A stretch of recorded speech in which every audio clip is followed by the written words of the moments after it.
Good morning, grade 4 students. Good morning, sir. How are you today? I am good. Very good. Now, our last topic is about subtraction and addition. Subtraction, give me example of addition. 1 plus 1, 1 plus 1 equals? 2.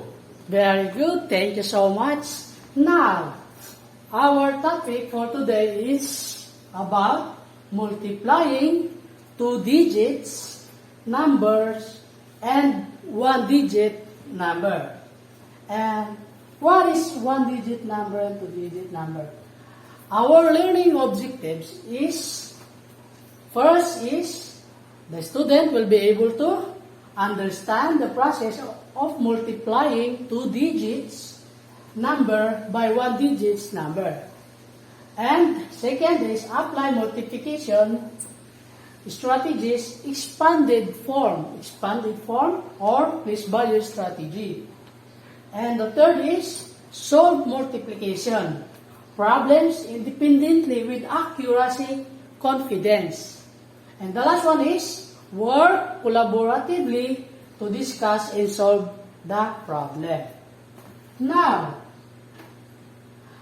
our topic is about what? Multiplying two-digit number by one-digit number. Thank you so much. Very good. Now, how to multiply. First is, kindly read Mr. Tungay. Begin with methods like diagram, model of partial product with place value block to build a conceptual understanding of what is happening. Yes, begins with a method like area, model, or partial product with place value block to build conceptual understanding of what is happening. For example, I represent 24 times 3. 24 times 3 by using two groups of blocks. How? How to do it? Like this. 24 times 3. Then, using what? Two blocks. Then, we give me let's draw the blocks. Then, how many blocks? 2. Then, we have of 2. Then, 24 times 3 and times what? 3. Then 1, 2. 1, 2, 3. 1, 2, 3. This is 3 by 2 blocks. Then, how to multiply it? This 20 is 20 plus 4 equal of 24. Then, put here 20 plus 4. Then, times 3. The 3 blocks is times 3. Then, 20. Put 20. 20. 20. Then, 4. Put 4. 4. 4. Then, add all. 20 plus 20 equals 40. Plus 20 is 60. Then, plus 4 plus 4, 8. Plus 4, 12. Then, 60 plus 12 equals of 72. Very good. Okay, 72. The answer is 24 times 3 equals 72. Now, do you understand our topic? Yes. I'll give one example. Okay? Okay. Then, after that, we do examples. Another example is, give me another example. 10 times 3. Okay. 10 times 3. Okay. 10 times 3. How many blocks are put here? How many blocks? blocks? How many blocks? 3. Because times 3.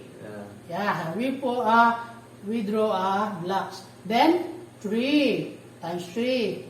Then 1, 3. 3 blocks. Yeah, times 3. Then we have 2 blocks. Then times 3. Then 10 and times 3. 10. Do you half of 10? No, because 1, 1, 1, 1. 0, 0, 0, 0. Okay, you got it? 1 plus 1 equals 2. Plus 1 3. equals 3. Then 0 plus 0, 0. Plus 0, 0 equals 0. 3 plus add this one. 3 and 0 what? It's called 30. 30. Very good. Now, do you understand? Yeah.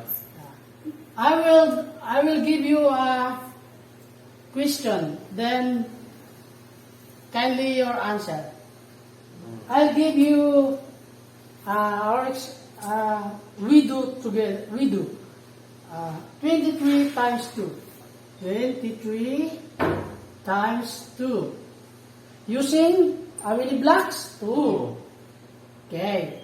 Put the blocks up to. Then how many blocks? 2. Half Only 1. Then only 2. This times 2 is put here. Now, very good. Now, kindly doing this example that I give. Okay, kindly solve this problem with the blocks. Please, Tukay. Yes po. Then, one block. And very good. Then, up to, then, 20.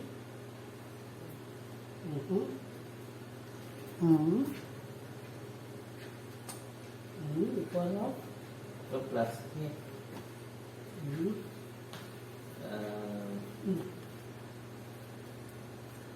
Ay, 6 pala. 2.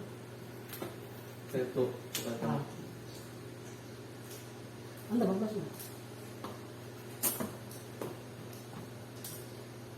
Yes!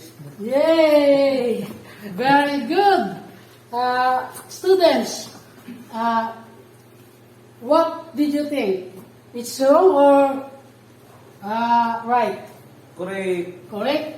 Very good. Now let's solve this. 23 times 2 equals what? 46. Let's solve.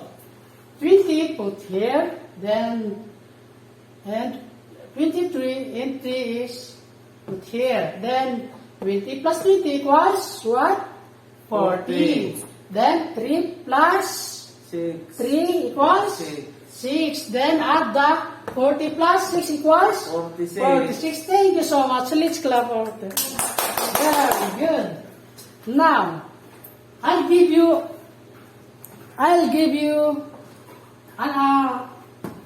another example of with your group. Group 1 and group 2. Okay, group 1. Let's solve this problem using the blocks. Okay? Let's solve the problem.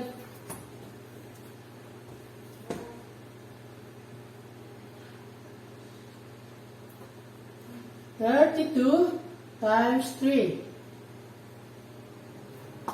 Okay, I'll do it in your paper. Group 1 and group 2. 32 times 3. Group 2 is 22 times 4. And group 3 is 42 times 2.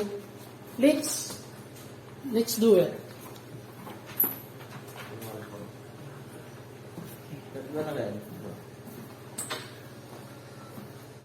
Okay, group 1. Let's show your do. Because we have solved number 1. 32 times 3 equals 96. How to compute? 30 equals 90. 2 plus 2 equals 6. The answer is 96. Okay, thank you so much. Is that right, students? Yes. Very good. Let's clap. Clap. Now, group 2. 22 times 4. Let's do it. Very good. Students, now, I will give you a paper with a question and make answer. Then we'll check the answer. Okay? This Very good. Okay, let's do it. Let's answer the question. 2, 4.